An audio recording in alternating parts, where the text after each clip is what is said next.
नमस्कार मंडळी, मी मोनिका. आजच्या आणखीन एका नवीन व्हिडिओमध्ये तुम्हा सगळ्यांचं अगदी मनपूर्वक स्वागत. नागलीचे पापडांचं पीठ कसं तयार करतात ते आपण आज पाहणार आहोत. तर नागली आणलेली आहे, ही 6 किलो नागली आहे आणि सुरुवातीला हिला धुवून आणि मग साफ करून घेणार आहोत. तर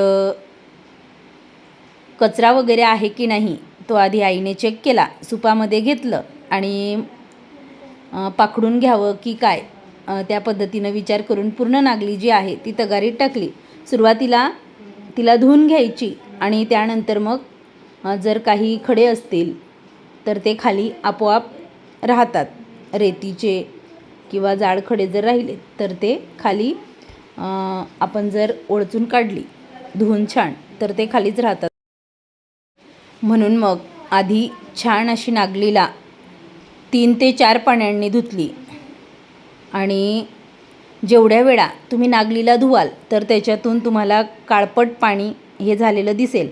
तर बघा, पहिल्यांदाच नागली जेव्हा धुतोय तेव्हा अगदीच काळपट पाणी जे आहे ते झालेलं दिसत असेल आणि हळूहळू मग हे काळपट पाणी कमी होत जातं. पण तिच्या अंगावरच म्हणजे नागलीच्या अंगालाच ही लव जी असते ब्राऊन कलरची ती चिपकलेली असल्यामुळे तिचा कलर हा सुटतच जातो. ती लव सुटत हळूहळू पाणी हे ब्राऊन होत जातं. तर बघा, पहिलं पाणी जे आहे ते काढून घेतलं आणि पुन्हा एकदा दुसऱ्या पाण्याने छान अशी चोळून चोळून आई जी आहे ती नागली धुवून घेत आहे.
तिसऱ्या ते चौथ्या पाण्याने ही आता नागली धुणं चालू आहे आणि तरीसुद्धा त्याच्यातून तुम्हाला ब्राऊन रंग हा येताना दिसत असेल. म्हणजे काळपट रंग हा अजूनसुद्धा त्या नागलीमधून निघत आहे. तर तिच्यावर जे आवरण असतं तर त्याच्यामुळेच अशा पद्धतीनं हे ब्राऊन रंग पाण्याला येत असतो. काळपटपणा सगळ्या नागलीचा निघत असतो, म्हणून चोळून चोळून तिला धुवावी लागते. आता 5वं पाणी हे धुवून घेतोय 5व्या पाण्याने नागलीला आणि मग रात्रभर ही नागली जी आहे ती पाण्यात भिजू घालून ठेवायची आहे.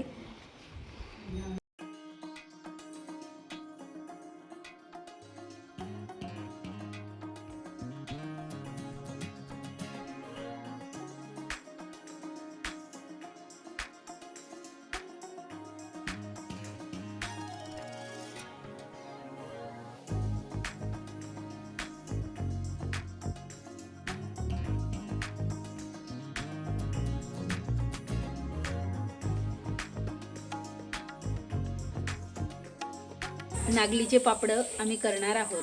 तर नागलीचे पापडं बघा, ही जी नागली आहे तर हिला रात्रभर आता पाण्यात राहू देणार आहोत आणि हिला 5 ते 6 पाण्याने धुतलं तरीसुद्धा बघा वरती जे कडण म्हणतात याला, तर ते बघा तुम्हाला तरंगताना दिसत असेल पाण्यात. 5 ते 6 पाण्याने धुतल्यानंतर सुद्धा बघा पाणी किती खराब आहे आणि 2 तास पाणी बदलावं. आणखी 2 तासानंतर हे जे पाणी आहे ते आपण चेंज करणार आहोत, म्हणजे बदलणार आहोत आणि मग रात्रभर ही पाण्यात भिजू देऊन 24 तास हिला पाण्यात भिजू द्यायची आणि त्यानंतर मग उपसा करून सुकवायची का तिला? हां, मग तिला सुकवायची आणि मग दळून आणायची, बारीक पीठ तिचं दळायचं. तर नागलीचे पापड कसे करतात तर ते आपण बघणारच आहोत. आणि हे पापड कितला दिन होतं ते आज टाकी परवा परवा तर परवा पापड असतील आमच्याकडे. अक्काजी तुम्ही सांगा आता. सांगा ना आता माझ्यासोबत कशी बोलताय. आयराणीमध्ये बोला, आयराणीमध्ये फेसबुकमध्ये टाकून दिलं मम्मी.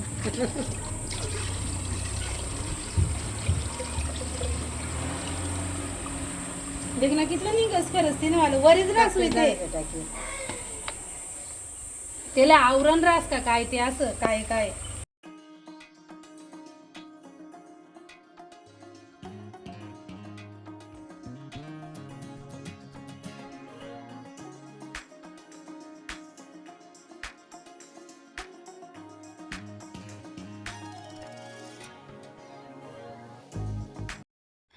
तर 2 तास आता झालेले आहेत आणि 2 तासानंतर बघा अशा पद्धतीनं वरती फेस आलेला आहे. तो फेस आपल्याला पूर्ण काढून घ्यायचा आहे आणि हे पाणीसुद्धा आपल्याला पूर्णपणे अलगद काढून घ्यायचं आहे दुसऱ्या बकेटमध्ये. हे पाणी आपण झाडांकरितासुद्धा वापरू शकतात. नागली ही खूप पौष्टिक असते आणि तिच्यामुळे हे पाणी जर आपण झाडाला वापरलं तर झाडंसुद्धा छान राहतात. तर बघा अजून थोडं पाणी टाकून आईने छान धुवून घेतलं आणि आता चांगलं पाणी घालून रात्रभर ही नागली पाण्यात भिजू घालून ठेवायची आहे. 24 तास झालेले आहेत. 24 तासानंतर नागली आपल्याला पाण्यातून उपसून घ्यायची आहे. तर आईने इथं टोपली घेतली आहे आणि त्याच्यात एक कपडा घेतलेला आहे. त्या कपड्यावर आपल्याला चाळणी ही नागली जी आहे ती निथळत ठेवायची आहे आणि मग सुकवायलासुद्धा घालायची आहे.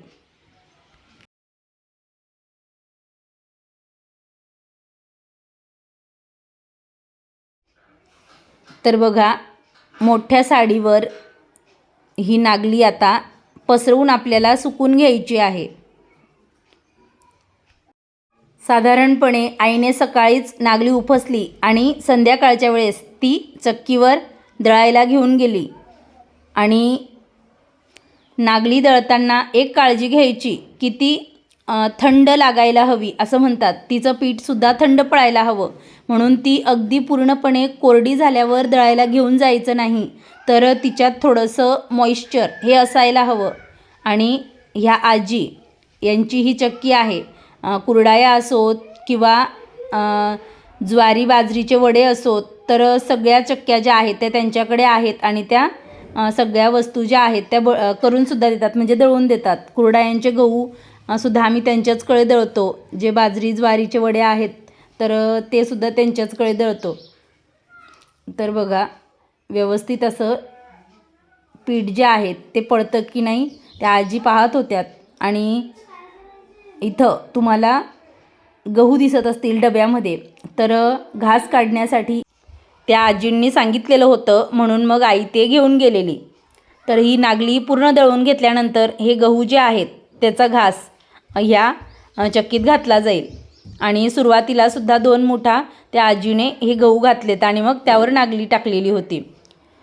तर तुम्हाला जर नागली दळायची असेल तर अशा पद्धतीनं मग आपल्याला दळावं लागतं. आपलेच गहू सुरुवातीला घालायचे आहेत आणि मग नागली त्यावर दळायची आणि त्याच्यानंतर मग ते घाससुद्धा आपल्याच गव्हाचा काढून घेतात. आता हे याच्याकरिता की मार्च महिन्यामध्येच सगळ्या ज्या गृहिणी असतात त्या आपला सामान जो आहे तो करून घेतात. जो वाळवणीचा सामान असतो तो सगळा मार्च महिन्यामध्येच कंप्लीट होतो, बनून तयार राहतो.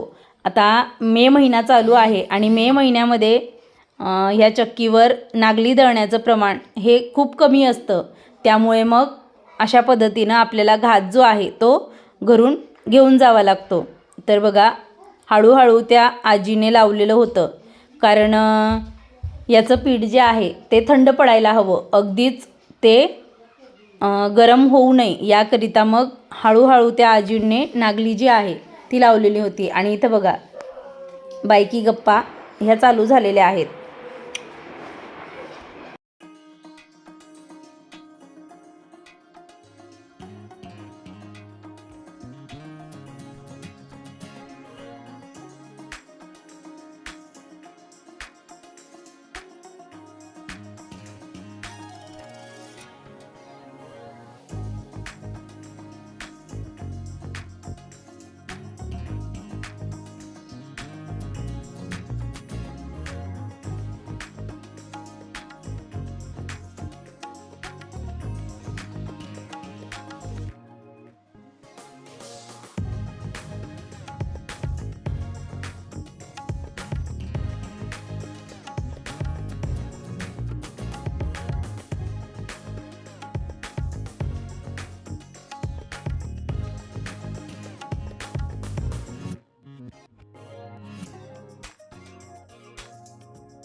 आता घरी आल्यानंतर लागलीच हे पीठ आपल्याला चाळून घ्यायचं असतं. तर इथं आईने साडी बांधून घेतली आहे एका तगारीला आणि तिच्यात ही नागलीचं जे पीठ आहे ते चाळून घेणार.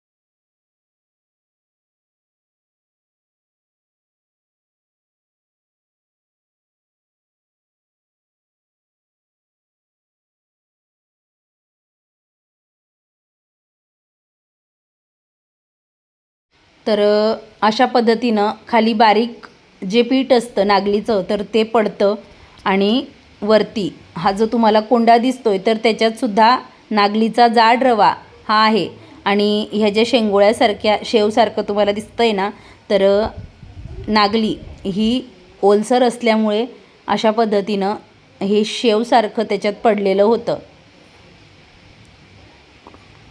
तर हा जाडसर रवा जो आहे तर तोही व्यवस्थित पुन्हा आमच्या घरचीसुद्धा चक्की आहे तर तिच्यात आई घालणार आहे आणि पुन्हा एकदा त्यालासुद्धा चाळून घेणार आहे.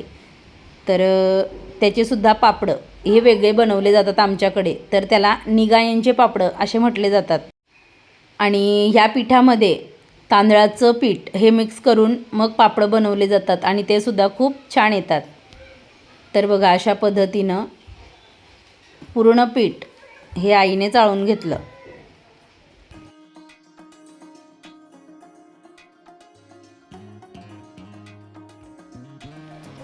आणि बघा पांढरं शुभ्र असं नागलीचं पीठ हे गाळून तयारसुद्धा आहे. आता हे पीठ जे आहे ते आई मोजून घेते.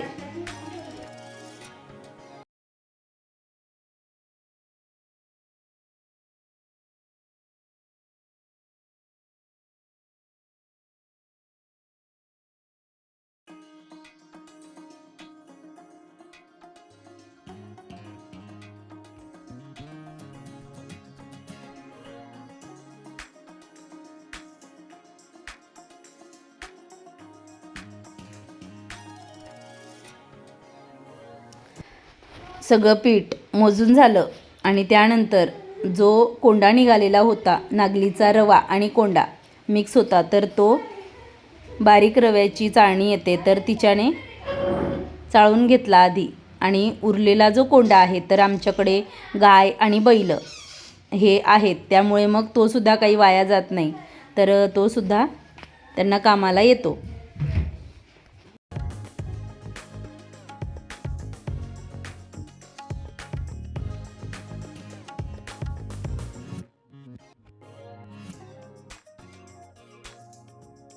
नागलीच्या पापडांचं पीठ तयार झालेलं आहे आणि हा जो कोंडा आहे त्याच्यामध्ये शिल्लक असलेला नागलीचा रवा यापासून निगायांचे पापड तयार केले जातात. तर ते सुद्धा आपण तयार करणार आहोत, त्यामुळेच हा रवा गाळणं इथे चालू आहे.